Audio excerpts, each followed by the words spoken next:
Tonight, Defense Secretary Mark Esper says the order came from the president. Do not remove embattled Navy SEAL Edward Gallagher from his elite commando unit. A clear directive from the commander-in-chief, who became entangled in the Navy's review of Gallagher's behavior.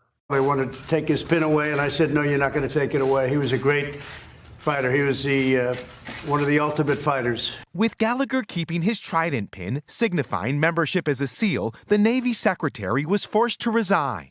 Richard Spencer, who publicly disagreed with the president's decision to intervene, wrote this stunning resignation letter, reading in part, "I no longer share the same understanding with the commander-in-chief who appointed me in regards to the key principle of good order and discipline. I cannot in good conscience obey an order that I believe violates the sacred oath I took."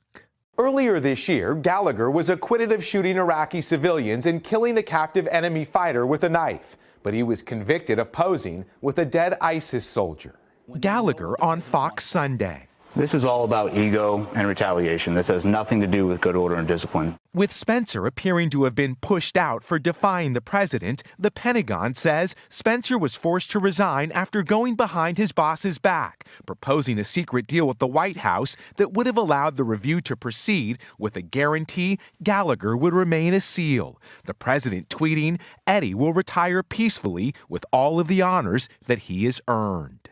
We're going to protect our warfighters. Somebody has their back, and it's called the President of the U.S., okay? Tonight, this Navy SEAL keeping his trident at the order of the president and at the cost of the Navy secretary. Miguel Almaguer, NBC News. Hey, NBC News fans, thanks for checking out our YouTube channel. Subscribe by clicking on that button down here, and click on any of the videos over here to watch the latest interviews, show highlights, and digital exclusives.